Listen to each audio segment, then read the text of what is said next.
Winter meetings are just a few days away, and the rumor mill is absolutely swirling. Some of these rumors look good for the Detroit Tigers, and some not as much.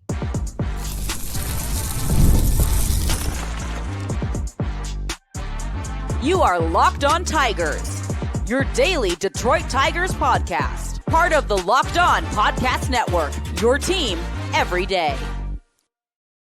What is up, everybody? Welcome back to another edition of Locked On Tigers. I'm, of course, your host, Scott Bentley. Today is Thursday, December 4th, 2025. Thank you so much for making Locked On Tigers your first listen every single day. We are free and available wherever you get your podcasts, including YouTube, part of the Locked On Podcast Network, your team every single day. Today's episode is brought to you by FanDuel. Right now, new customers can bet just $5, and if your bet wins, you'll get $300 in bonus bets to use across the app. So download the app today. Welcome in, everyone. I have not seen or heard from you beautiful people in a few days. If you can't tell by looking at me or hearing me, I have been rather sick the last 48 hours,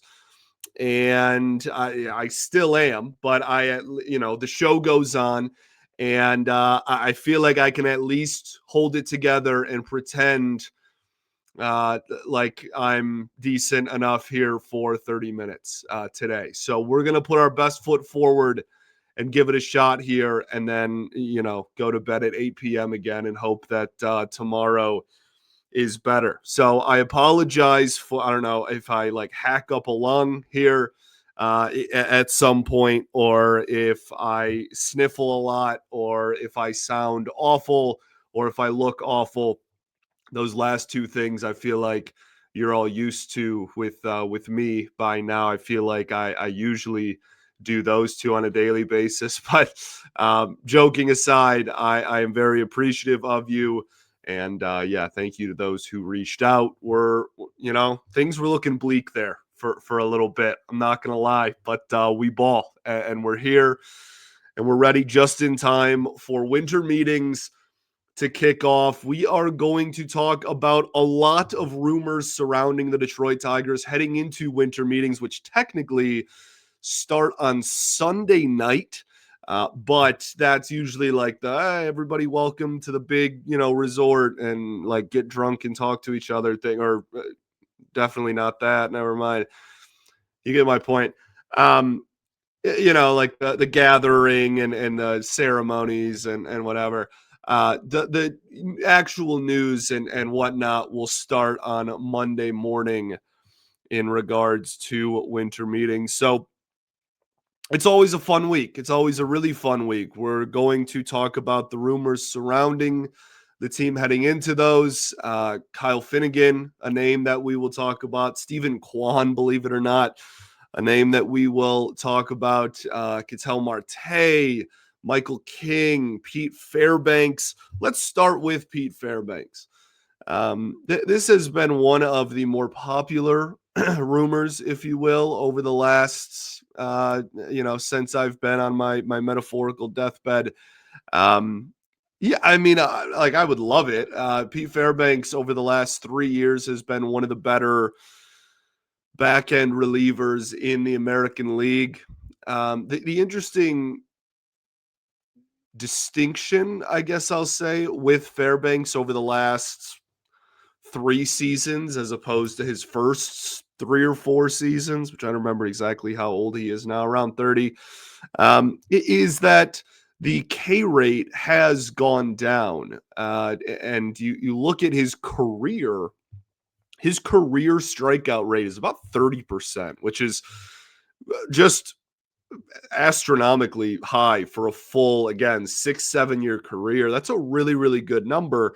But you compare that to his last 2 seasons, it's 23 and 24%, which aren't bad numbers. And I think that that's the overarching kind of theme that I want to remind people as I dive into maybe potential criticisms. I don't bring up negatives just to bring them up, or just to be like a jerk that is something bad, or the opposite, just like, everything's great in the world. Like, there's nothing wrong with anything the Tigers do. Like, I don't bring up positives and negatives just to do it. I'm just trying to paint, the full picture. And I think with Fairbanks, the K rate has gone. I mean, there's some seasons there where you're talking about like pushing 40% K rate that he had in his first few seasons. But a K rate in the mid 20% is still around league average. That's still even slightly above league average, 55th, 60th percentile caliber, K rate. So I mean, like, obviously I would have no issue with the Tigers bringing in a pitcher of Pete Fairbanks, caliber, if you will. He's has a great personality, which I know has drawn some people to him over the years as well. But I think the biggest thing for him is, at least in my mind, is going to be his market. It'll be interesting to see if there is kind of a similar evaluation of his career trajectory, where it's like, okay, well, the K rate has gone down a little bit. The walk rate has been solid the last couple of years, but there was one point in his career where the walk rate was very poor and the K rate was very good, and he was kind of one of those types. So maybe this is the happy medium he's been looking for. He's 31 years old, by the way. Maybe this is like the kind of the tightrope that he wants to walk, where he's okay not striking out or getting as much chase if he also isn't walking as much. The thing that he has become incredible at is not giving up hard contact in the air. He gives up ground balls, and he has a pretty high ground ball rate, which is another reason why people are drawn to him. But this is a guy that, elite barrel rates kind of year in and year out over the last few years, certainly even with the K rate numbers maybe going down. But, like, he's also had great years in his career where he's had a lot of strikeouts and also not giving up barrels. So to each their own. Like, however you evaluate him is fine. I think ultimately this is just a guy that, as a Tiger fan, looking at what the bullpen was last year, I'm not sure how you can really look at the profile and be turned off by the idea of him becoming a Detroit Tiger. The only caveat to that would be, obviously, if, his asking price was like frontline rotation money as a reliever, which I can't imagine that it's going to be that egregious, but he's going to get a decent payday. So I think the overarching theme with this entire show today is, like, I can say all I want that I'm interested in a player.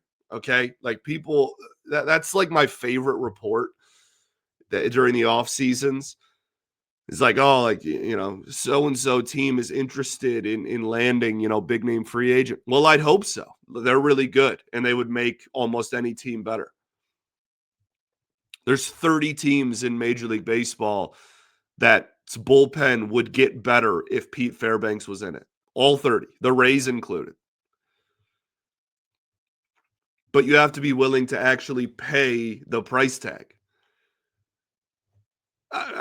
Everybody had interest in Shohei Ohtani, 2 off seasons ago. That doesn't mean that every team in baseball was willing to pay $700 million.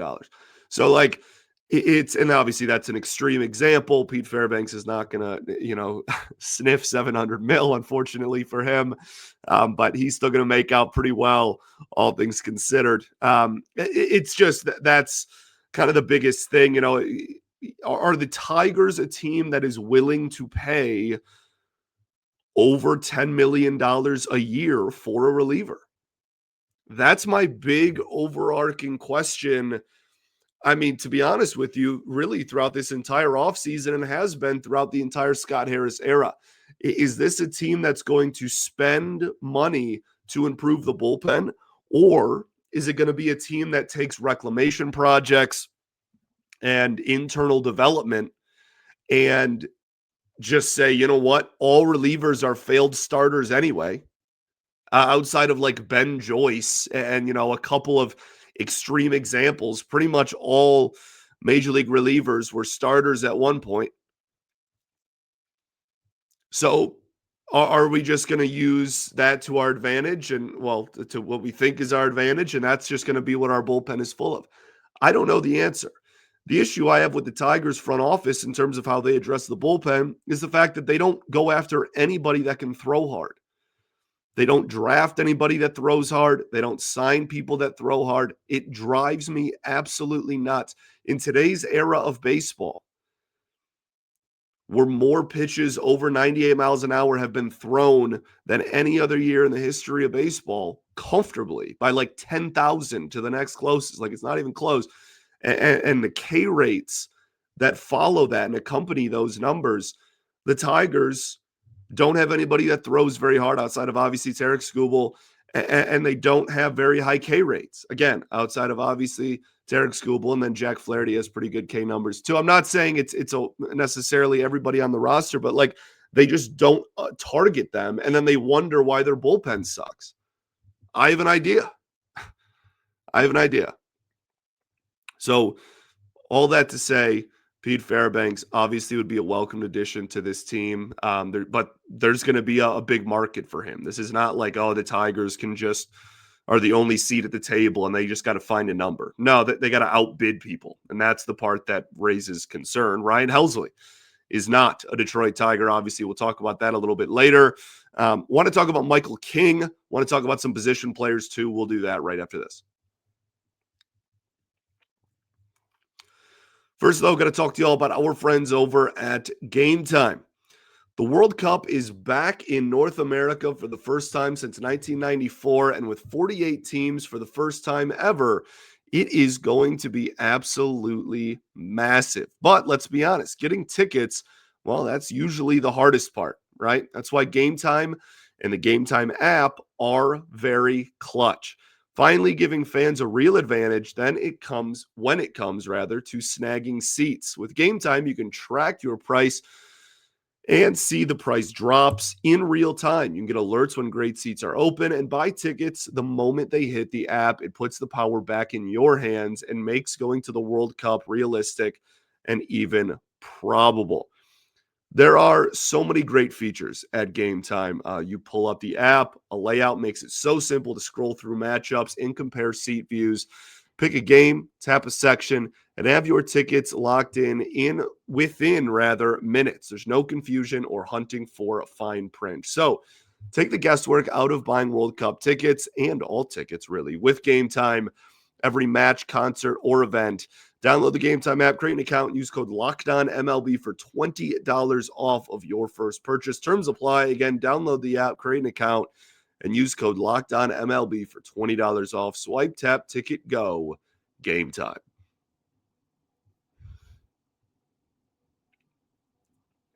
All right, everybody, welcome back here. Segment 2 of Locked On Tigers. I appreciate you all so much for tuning in, despite how I look and sound. Okay, I'm so appreciative that anyone has lasted more than like 15 seconds of listening to me sound like I currently do. So I appreciate you all greatly, making us your first listen every day, and for making Locked On the #1 sports podcast network. Today we talk about some of the biggest rumors heading into winter meetings that start at the end of this upcoming weekend. Tomorrow we will do our full winter meetings preview that we always do the Friday before winter meetings start, kind of the biggest storylines heading into the week, et cetera, et cetera. Today we focus that a little bit more to just the Tigers' perspective, and obviously tomorrow will be the Tigers' perspective too, because that's what we do on this show. I do want to talk about Michael King a little bit. Evan Petzold put out an article that reinforced and kind of backed up the claim that Pete Fairbanks, was on the Tigers' radar, by also adding in that Michael King was on the Tigers' radar. King is another interesting one because he is a failed reliever turned starter. Well, he was a starter coming up through the Yankee system. Then he was a reliever. Then he kind of like, he was like the Tyler Alexander, like the spot starter, kind of long reliever, whatever. And then the Padres 2 years ago gave him a contract to be a full-time starting pitcher, and he was absolutely fantastic in 2024 in his first full season as a starter. This past year, had some injuries, only started 15 games. The fastball got smacked silly. I mean, my goodness, it didn't like drop in velo necessarily a ton. Pretty much same velocity numbers and average velo that it has had, at least as a starting pitcher. But the numbers against it were absolutely atrocious. It got demolished, and all of his numbers kind of went down. Had an ERA pushing about 3.5, which is still not bad. It would still be a very welcome addition. But you see a trend like that, and you see, he's in his early 30s.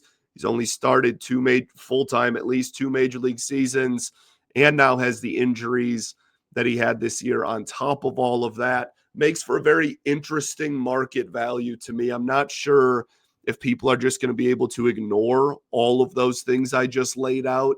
But that being said, I do kind of trust the Tigers pitching coaching staff, where like if they see something in a starting pitcher, that they are going to be able to at least make some tweaks, and if not get the most out of him, like kind of set him, I don't want to say like fix. That seems too dramatic. He had a 3.4, a 3.5 ERA, but I think that there is something to be said for, Feder and co, Lund, Nieves, etc., kind of getting their hands on him. The interesting question to me is if that guarantees that they're interested in him as a starting pitcher. And now I would imagine Michael King wants to remain a starting pitcher, so I would assume so. That's kind of my short answer to that. But I don't know, maybe there's a world in which the Tigers go, you know what, we want to preserve the arm. You've dealt with some injury stuff. You proved you could do it. Do you want to go back to the pen? I don't think that happens. I'm just playing devil's advocate with nobody here. So we'll see. I have a lot of questions about what his market value truly is going to be with all of those things considered. But I guess in the same breath, somebody with a lot of question marks that maybe has a market value that is below what their peak value is, kind of sounds like exactly what the Tigers have been trying to do every offseason for the last 3 years. So maybe that makes it a perfect marriage. Some position players that I want to discuss. Ketel Marte. This one would be a trade. It's kind of interesting. I don't think this happens for the Tigers in a million years. I don't understand why the Diamondbacks would even trade him. He, still he's under contract still going forward for a couple more years. This is a wild one because, like, legitimately, I look at Ketel Marte and I see one of the best position players in all of baseball, like in our sport. That's how highly I think of him, at least. I think he's the best second baseman in all of baseball, American League or National League. And I mean, you're talking like 900 OPS, 30 home run ceiling, good walk numbers, good K numbers, plays average to above average defense at second base. Yeah, like if the Tigers added Ketel Marte, I'd be doing backflips on camera here, and trying not to cough up a lung while doing so. But I really can't fathom the Tigers being in on it. The resources you'd have to give up, good prospects. Like that kind of goes without saying. You'd have to give up a heck of a return for a player of his caliber. I also think that from the Tigers' viewpoint, they already have a billion second baseman, man. So, like, unless you are planning on moving him back to center field, which I don't think is a good idea. The Diamondbacks moved him off of center field for a reason. He was much more productive and effective at second base. And he's been pretty much exclusively second base for 3 years now? I think 2021 is when like the transition happened where he played like center field and second base. And then I think this is like off the top of my head, I'm pretty sure every year since then he's been almost exclusively there. He had a couple of games at shortstop here and there too a couple of years ago, but like he's pretty much exclusively a second baseman for a reason. I don't look. Ultimately, that's a good enough talent where if you bring him in, you figure it out and you celebrate it. I just don't think the Tigers front office is going to be chomping at the bit to add, we're going to have a whole lineup of second basemen next year at this rate. I just don't think they're going to be they're going to be willing to move the resources considering that. Byron Buxton, on the other hand, is a little bit of a different story. I want to talk about him. I want to talk about Steven Kwan and then some other moves that are potentially on the horizon right after this. First, though, got to talk to you all about our friends over at FanDuel. The NFL is back, and NFL Sundays move very fast. One big play, and suddenly everything feels so different. That's what makes live betting with FanDuel so exciting. You're not just watching the game, you're reacting to it in real time. With FanDuel, you can place bets on the action as it unfolds, real time. Every drive, every momentum swing, every highlight moment. It's great. Live betting is best when the game starts to shift. A receiver gets hot, defense tightens up, or the momentum flips after a turnover. FanDuel lets you jump in on the moment. There's live spreads, player props. You can even bet next touchdown scorers and so much more. So if you want to be right in the middle of the action this season, visit FanDuel.com and place your NFL bets all season long. FanDuel, the game moves fast, and so can you. All right, everybody, welcome back here. Third and final segment of Locked On Tigers. I appreciate you all so much for tuning in. Byron Buxton was named in Jeff Passan of ESPN put out an article highlighting the 15 best players that could be on the trade block heading into winter meetings. Also accompanied this each player with a % chance of them getting moved. So like, for instance, Tarik Skubal was on this list, obviously as the number one player. However, he only gave him a 10% chance of actually being traded. Byron Buxton, very good player, premier center fielder in this league, gave him, I believe it was a 25% chance of getting traded in the article, but listed the Tigers as a potential suitor for Buxton. I've been really like negative Nelly with the trade proposals this offseason. I just think a lot of things that, either national media or just like analysts have put out there in terms of like the Tigers could be interested in are honestly just not actually good fits. We mentioned like Marte to an extent is in that conversation. So like I feel like there's been a lot of me just saying like, oh, this is not, going to happen. This is stupid. The Tigers would never do this, whatever. Buxton is one that I actually think makes a ton of sense for the Detroit Tigers. Now, does that mean that I think this is going to happen? No. There are way too many things working against it. That is, Byron Buxton has a no-trade clause. So he can basically just give a full no-trade clause at that. He can tell the Twins, you're not trading me, just straight up, and then he's not getting moved anywhere. He can also tell the Twins, I will only waive this for these teams, and it can be anywhere from, 1 to 29 teams. Also, the Twins would have to be willing to move their former number one overall prospect, like franchise player that they've kind of built the last, decade of Minnesota Twins baseball around, to an interdivision rival when he's still like not that old. He's in his early 30s and just played the most games or had the most plate appearances, at least, in his entire major league career, finally in 2025. And I believe it was the highest F4 season of his career for that reason. So, because of all of those factors, I don't think there's a chance on God's green earth that Byron Buxton is ever going to be manning center field for the Detroit Tigers. Now, I think from the Tigers' perspective, that'd be freaking awesome if there was a chance, because he is a righty that is an elite defensive outfielder. He steals bases if you want him to. He really can do everything. He strikes out a decent amount. He's not going to help you a ton in that regard, but he gives you a power right-handed bat that also provides speed and elite defense at a premier position that you wanted at. There's also the aspect, and this is the biggest thing that I'm sure a lot of people are screaming at me as they listen to this, and they're like, why have you not even brought this up yet? Byron Buxton has been seriously hurt in almost every single year of his Major League Baseball career.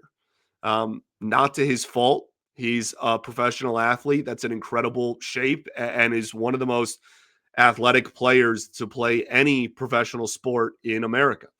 But his body has just not held up its end of the bargain, I guess you'd say, from when he was the number one prospect in baseball. So, I mean, again, what would the Tigers be willing to give up? I have no clue, but the Twins would want a ton, especially going interdivision, and Buxton would have to waive a no trade clause and. So this is never happening, but it is actually one that I think would, is actually a good fit, which I haven't said too often, I feel like, with these rumors this offseason. Steven Kwan would just be hilarious, really, more than anything else. He's another lefty, but like, he certainly fixes the strikeout and walk problems, right? Like, didn't walk as much this year, but has walked a lot in his career. Never strikes out, literally ever. Would be a great guy to put at leadoff. He is another left-handed outfielder. That's kind of frustrating just because the Tigers have a billion left-handed outfielders and can't find a right-handed outfielder. But I think if the opportunity presented itself, they wouldn't really care. They just throw him in right or left field opposite of Riley Green. Carpenter would DH, and they'd call it a day. He's a good enough defender, plays the game in a really, really professional way. Tigers fans hate him because he absolutely kills us. Maybe he'd hit 400 in Comerica Park over a full season. So, yeah, I mean, I wouldn't be against it, but I don't think that's happening. Moves that are also rumored. Kyle Finnegan, a reunion. This, I don't have too much to say other than this just really feels like a layup.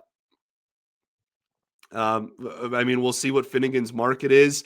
I would imagine his second half in Detroit and just kind of his last 3 years in general, he's been, a high-end reliever for the Nationals.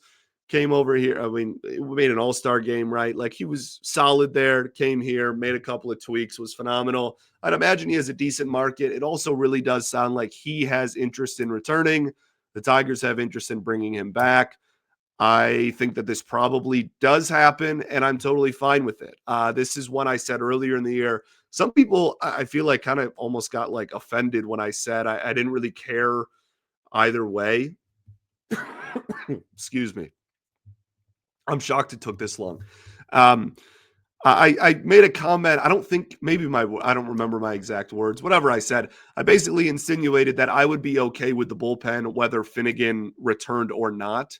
That doesn't mean that I won't celebrate his return. He was fantastic down the stretch for the Tigers, and I think that a full season of working, with the Tigers coaching staff could obviously do him some favors, as shown rather. But we saw post injury that he's not going to have a 0 ERA throughout the entire season, right? There's obviously I think it's mostly just that. It's just one of those things where if he comes back, I'll be happy with it. And I think that he would immediately be the eighth or ninth inning guy. I still, my biggest point, I'll stop rambling and fumbling over my words and actually just say what I mean here. My biggest point is I'm okay if you bring Finnegan back. I don't want Finnegan or Vest to be the ninth inning guy on opening day. I want a big money, legitimate back-end reliever. That's all I'm trying to say, and I've just been incapable of speaking English for the last 2 minutes. So I apologize for that. Bear with me here. But that's my biggest point. You can bring back Finnegan. You can bring back anybody you want. I just want an actual, dog. And that's not to say that they aren't dogs, but I want like a 2 ERA, like high strikeout rate guy. I want a real premier closer that all these other contenders have. I don't want to patchwork a bunch of 3 ERA guys throughout the course of a season. We tried to play that game this year, and it blew up in our face. Speaking of Devin Williams, who the Tigers expressed interest in earlier in the offseason, signed with the New York Mets. They were never going to pay him whatever it was, $50 million. Tigers, we'll see if they even have the stones to fork over 10 to 12 million a year for a reliever. Nonetheless, whatever, Devin Williams AAV ended up being, all things considered. So they were never going to reach that price tag. I'm sure that they didn't go deep into negotiations once they realized that was kind of the number being floated out there. We'll see. I don't think this opens the door for Edwin Diaz, like leaving or staying the Mets any more than it already did. I think the Mets would love to have both of them. And the Tigers certainly aren't going to spend the money on Edwin Diaz. He's going to get like $100 million, I'm sure. Ryan Helsley to Baltimore. We talked about that earlier in the week when it happened. Kyle Tucker visited the Blue Jays today. Interesting. I'm just reading updates as I get them on my phone. It's the only thing I want to bring up in terms of Helsley is that in his introductory press conference, he named dropped the Detroit Tigers and said that they were pursuing me as a starting pitcher. And a lot of other teams wanted him as a closer and as a reliever, and the Tigers wanted him as a starter. And he didn't outright say it, but I kind of, based on his quotes and what he was saying to the press, I kind of interpreted that as he wants to be a closer. And like, it's not that deep of like, oh, he hates, he didn't want to play for the Tigers, or he didn't like what I think he just wanted to be a closer, and the Orioles gave him closer money and promised him a closer role. And so that's where we're at. Only other news on Wednesday is Cedric Mullins signs with the Tampa Bay Rays. That was never like on the Tigers' radar. A lefty, platoon lefty at that, hasn't hit well against left-handed pitching in a while. Also, just offensive numbers have kind of fallen off since his great season a few years back. So, we'll see. But, if there's anybody, that's like the most Tampa Bay Rays signing of all time. So, we'll see what happens there. Okay, thanks for making Locked On Tigers your first listen every single day. Shout out to the everydayers that do tune in every day. Again, I'm so sorry for the absence. I hate missing shows more than anything, so I apologize for that. Hopefully we're back on the horse here with no, bumps in the road or anything. Sorry I sound the way I do. I would fix it if I could. So give me tomorrow and then the weekend, and hopefully for winter meetings next week, we'll be back in regularly scheduled programming and whatnot. All right. Peace and love. Going to therapy's dope. I'll catch y'all tomorrow, where we will discuss all the biggest stories going into winter meetings on Monday. Go Tigers, baby.